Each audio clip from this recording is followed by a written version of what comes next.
Qu'est-ce que vous avez ressenti quand vous avez su que vous pouviez rentrer en France et que vous étiez libéré? Qu'est-ce que tu as ressenti quand on t'a dit que tu rentrais en France, que tu étais libéré? Alors, je vous racontais, j'étais à Mastaugène. Nous étions dans une baraque à infect, on n'avait plus l'eau que par un petit ruisseau, etc.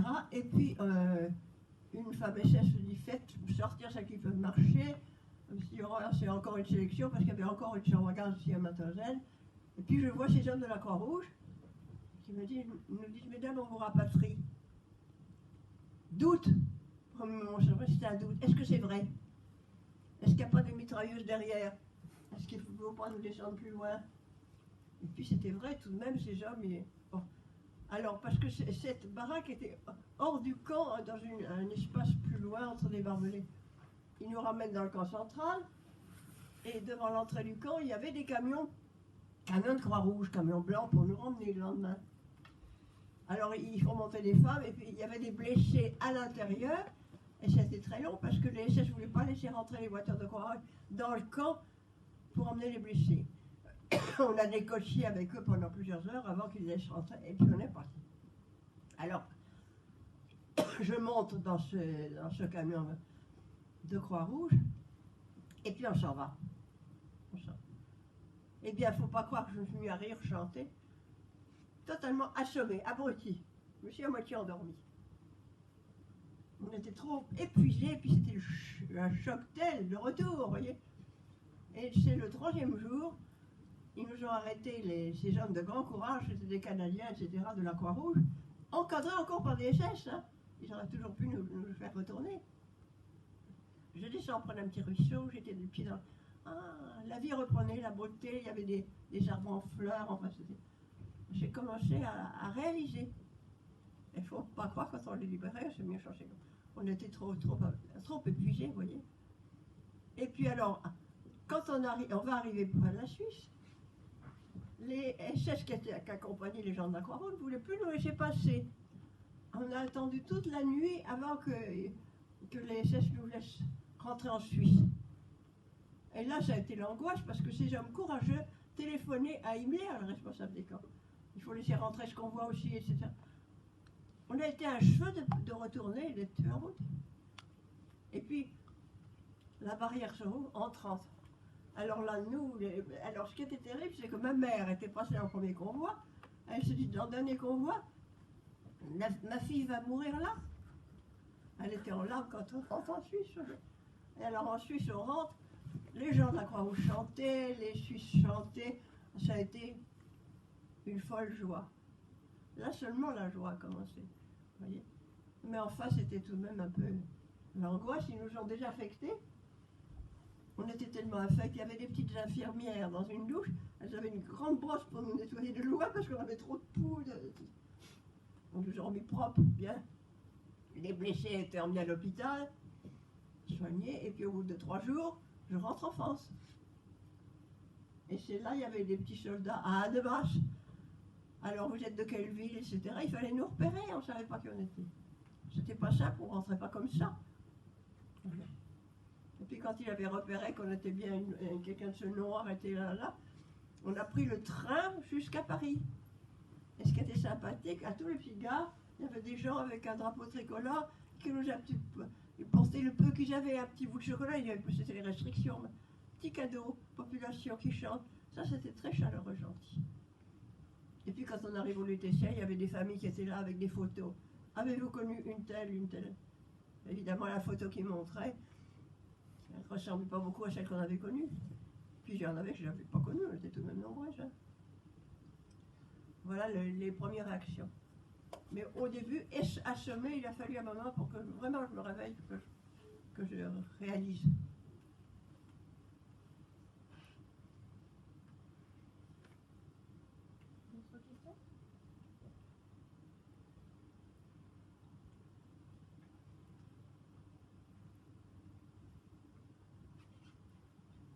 Alors d'autres questions, n'hésitez pas parce que je n'aurai pas d'autre fois l'occasion de répondre à vos demandes. Oui.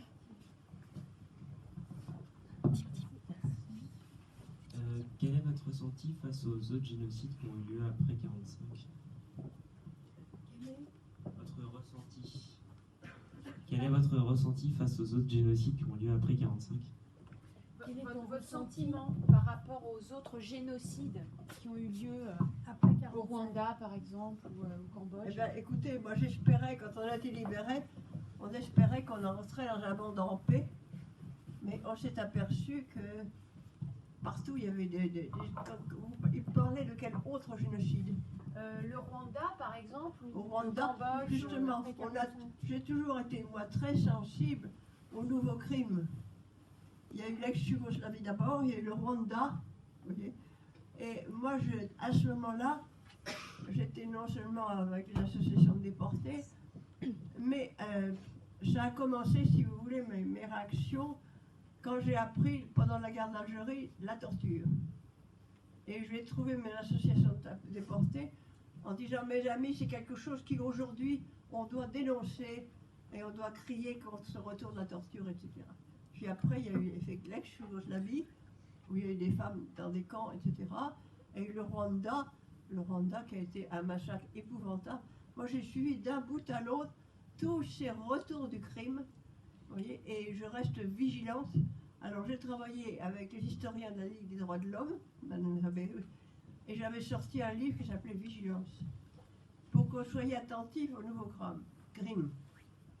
Premièrement, la torture fin des années 50, et puis Rwanda et tout ça. À chaque fois, nous avons pris position pour essayer de comprendre ce qui se passe.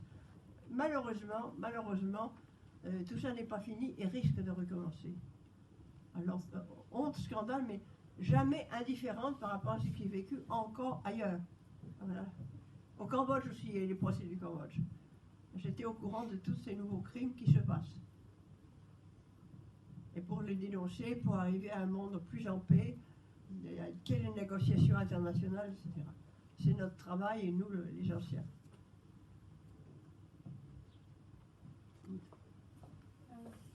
Quand vous étiez à la Kinderzinger, est-ce que vous voyez ce qui se passait dans l'infirmerie? Je n'entends pas. Quand tu étais tu t'occupais des enfants, est-ce que tu voyais ce qui se passait dans l'infirmerie? Quand j'étais auprès des enfants, qu'est-ce que... Est-ce que vous voyez ce qui se passait dans l'infirmerie? Je ne comprends pas bien ta question. Alors. Quand vous étiez à la Kinderzinger, est-ce que vous voyez ce qu'il y avait autour au Revier, à l'infirmerie, les femmes? Est-ce que Qu'est-ce qui se passait dans le camp? à l'infirmerie, À à l'infirmerie, ce qui se passait pour les femmes, par exemple, dans l'infirmerie. Bah, bien sûr, moi, quand je travaillais auprès des enfants, je logeais le soir dans ma baraque, et ce qui était à l'infirmerie centrale, j'étais au courant de tout dans l'infirmerie. Je n'étais pas seulement enfermée dans la Kinderzinger. Je venais y travailler, et alors d'ailleurs l'histoire des rats, quand on a eu des rats, on s'est arrangé qu'il y ait une femme qui reste toute la nuit, une mère pour empêcher le truc. J'étais constamment dans le camp, etc. Et il se passait d'autres choses à l'infirmerie. Alors par rapport à la Kinderzinger, je vais vous raconter un épisode. Nous étions contrôlés tous les jours par une infirmière SS. Elle venait voir si ça se présentait, l'aspect extérieur. On nous avait donné un petit tablier blanc et un fichu sur la tête. Et alors la Schwester allemande, l'infirmière SS, venait voir si tout était en ordre. C'est ce qui est aberrant, parce qu'en ordre, avec la misère des enfants, pas si changer tout ça, enfin, bref, c'était leur consigne. Et cette femme, on disait, elle a quelquefois des sentiments un peu humains, regardez les bébés, vous savez, comme ça. Et quand on l'a demandé, quand on a eu les rats, on a demandé la mort aux rats, eh bien, elle s'est mise à rire. Pour elle, ces enfants, c'était des jouets, des comédies. Et il y avait un degré de déshumanisation terrible chez les SS, et en particulier par le personnel médical. On n'était plus des êtres vivants. Alors, ce qui se passait à l'infirmerie centrale, bien sûr, puisque j'allais régulièrement chercher le lait, je connaissais l'infirmière Marshall principale, et il s'est passé quelque chose d'autre d'horrible, c'est qu'il y a eu des opérations de stérilisation, de castration. C'est-à-dire, ils avaient pris un groupe de ciganes, femmes et enfants, pour les stériliser. C'est-à-dire ils enlevaient les ovaires, l'utérus, pour qu'ils ne puissent pas se reproduire.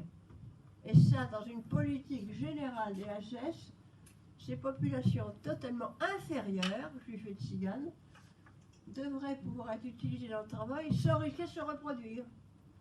Donc ils avaient des médecins, un programme de castration rapide pour pouvoir stériliser des populations, des groupes de populations entières, vous voyez, et les utiliser sans risque extérieur. Et je savais les opérations parce qu'on avait des infirmières prisonnières qui étaient obligées d'assister le médecin. On était au courant de tout. On était au courant de tout. Donc après la guerre, on a fait des livres avec les médecins, on a témoigné de toutes ces horreurs. Chose curieuse, le corps médical, ça a été le secteur professionnel qui a le plus adhéré au parti nazi.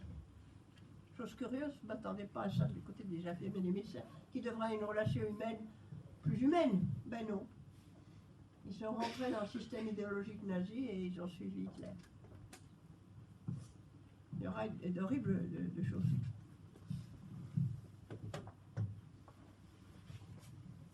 On a une camarade, par exemple, une Alsacienne, médecin, Heidi Oval. Vous entendrez peut-être parler d'elle. C'était une Alsacienne et elle est près de la ligne de démarcation. Et elle voit une famille juive avec des enfants qui doivent passer en zone libre. Alors, les SS les empêchent et les bousculent. Elle va trouver le SS qui est là, et elle a un coup là chaud, et elle leur dit « Mais vous voyez pas que ce sont des êtres humains aussi, pourquoi vous les maltraitez comme ça ?» Le SS lui répond « Madame, retirez ces propos, ou je vous envoie avec eux. » Elle répond « Ce sont des êtres humains comme les autres, je ne retire pas les propos. » Eh bien, elle a été emmenée avec les Juifs, elle a été déportée.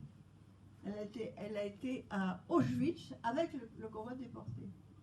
Et là, ils ont voulu l'employer à l'infirmerie pour l'assister à un médecin pour faire des opérations de stérilisation de jeunes filles. Il y a eu des jeunes filles grecques grecques qui servaient d'expérience pour castrer, etc. Elle est restée très peu de temps et elle est partie, on l'a cachée dans le camp, elle est revenue sur Ravensbrück. Elle a survécu pour nous témoigner de toutes ces choses-là. Après, moi je sais que c'est très bien, Heidi Oval. Des cas de femmes comme ça, d'un grand courage. Voilà.